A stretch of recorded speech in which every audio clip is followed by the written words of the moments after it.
and I'm reframing it so that for clarity. You're saying that EBITDA as a line item is subject to manipulation, Yes. right? And what should be the governance mechanisms to ensure that EBITDA and other line items are not manipulated? Yeah, especially beyond the financial statement, like in the And management information which is not non-financial information. Yes. Well, first of all, the first question should be, is financial information manipulated? Right. And then we come to non-financial information being manipulated. Right. Let me, I think now maybe a little harsh insofar as accounting is concerned. I've been an accountant for 50 years and sad to say, accounting has been lost in time. And the way we do accounting today is perhaps outdated, significantly maybe irrelevant, and not used with limited utility. I'll give you examples, but that apart. I would urge you to read the book called The End of Accounting by Baruch Lev. And what did that's a research publication. What did they do? They picked up the financial statements of, I think, if I recall right, companies listed on the New York Stock Exchange for a period of 40 years. Looked at the stock price movement before and after publishing the results. Did the stock price move favorably, unfavorably? Well, if the results moved favorably or unfavorably. There was absolutely no correlation. They said, okay, maybe it's not the bottom line. Maybe they look at the top line. No correlation with the top line. And that reality is even there today. So what does it mean? It means two things. Either the market or the user of financial statements whom we think does not really wait for the financial statements to form a view and market price gets adjusted accordingly. Or the market is getting information outside of the financial statements, and these financial statements are historical financial statements which one uses just more for record keeping than for anything else. Both may be true. The fact that today in accounting you are not measuring what should be measured, and you are measuring what should not be measured and not in the right manner. That book also talks of the fact, illustrates that 100 years it takes the balance sheet of US Steel and says in 1911 US Steel balance sheet looked like this, 2011 the US Steel balance sheet looks like this, and both are identical, barring a few new items because of M&A, there is goodwill, etc. What does it mean? That in 100 years accounting has not changed. Actually, it's not changed since 1494, since the time Luca Pacioli invented or discovered, whichever way you put it, the double entry system of accounting. So he says accounting is lost in time. The world US steel industry has changed from 1911 to 2011, but accounting has not changed. Today technology has changed, we talk of AI, we are not even in micro, we are in nano or even smaller.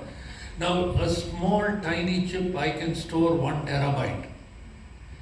Is it capital expenditure? Is it revenue expenditure?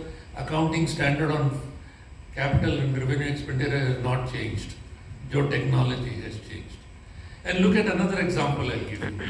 Today's newspaper says rupee has further deteriorated to 89.48. Right? Now when March comes, you will measure all your foreign currency assets and foreign currency liabilities at the year-ending rate on March 31st. And that will impact your profit and loss for the whole year ended March 31st, 26. Fine? 1st April, let's say rupee has appreciated. And this liability is not a current liability, it is a long-term liability. You have marked it to market. So, first, that means tonight my profit is a loss actually. Tomorrow morning when I wake up, the same business, nothing has changed. The rupee has appreciated, my same results should have actually been profitable. So I don't take into account subsequent information. I look at it at that last minute rate and draw my financials. How relevant is that? I justified by saying balance sheet is at a point in time. Fine, it's at that point, that means it's not relevant to the next point in time. So it begs the question on the utility of financial statements. You talked of estimation. Estimation is inherent, I agree. Any estimation is an opinion. Cost is a fact. What I've paid for is the fact.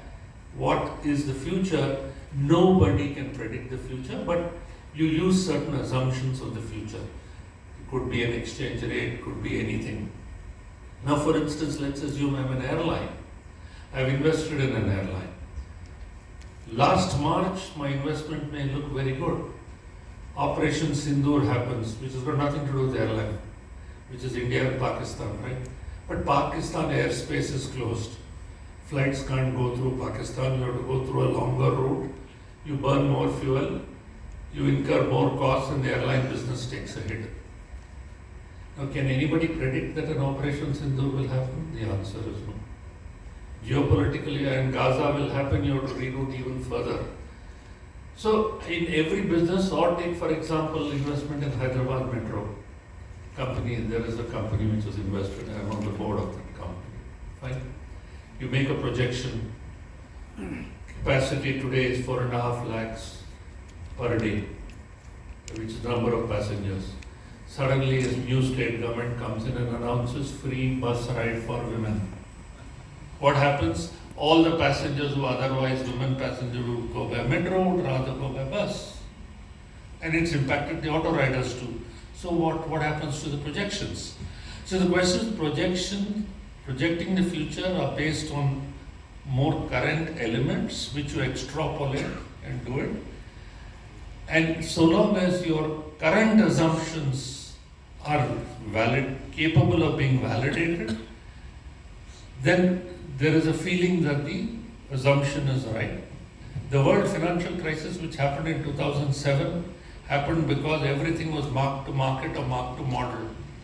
And when the paper was worthless, the model failed, the market failed, entities failed.